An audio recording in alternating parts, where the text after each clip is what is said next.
এক প্যাকেট নুডলসে মাত্র 2টা ডিম দিয়ে আমি রান্নাটি করব। চলুন রান্নাটি দেখা যাক।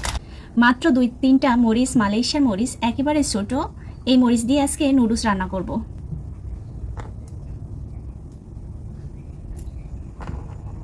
এই মরিচে প্রচুর পরিমাণে ঝাল, তাই 2-3টা হলেই হয়ে যাবে।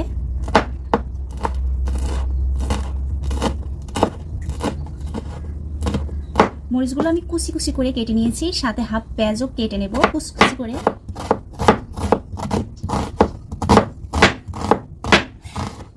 সাথে হাফ পেঁয়াজও আমি সুন্দর করে কুচি কুচি করে কেটে নিয়েছি। রান্না ভালো করতে গেলে কিন্তু এই মশলাগুলো খুব সুন্দর করে কাটতে হবে আর রান্নাটা করতে হবে। সবগুলো আমি সুন্দর করে কেটে নিয়েছি। প্রথমেই পেঁয়াজগুলো আমি তেলের উপর দিয়ে সুন্দর করে লাল করে ভেজে এক সাইডে রেখে দিচ্ছি। তারপর ডিম ভেঙে দেব, একটু লবণ মিশিয়ে নিচ্ছি সামান্য পরিমাণ।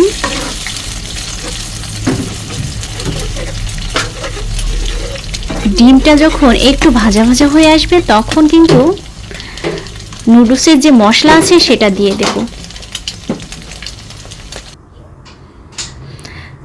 মশলাগুলো সুন্দর করে মিশিয়ে নেব একসাথে। তারপরে সিদ্ধ করা নুডলসটা ঢেলে দিয়েছি। ভালো করে উল্টে পাল্টে সুন্দর করে রান্না করে নিতে হবে যাতে মশলাগুলো ভিতরে ঢুকে যায়। এরপরে সস দিয়ে দিয়েছি, 2 রকম সস দিয়ে দিয়েছি, আপনারা আপনাদের ইচ্ছা মতো ব্যবহার করতে পারেন।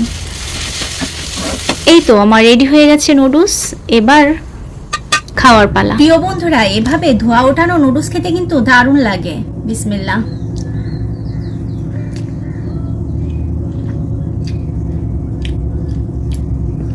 এভাবে বাসায় ট্রাই করে দেখবেন, অনেক মজা হবে খেতে।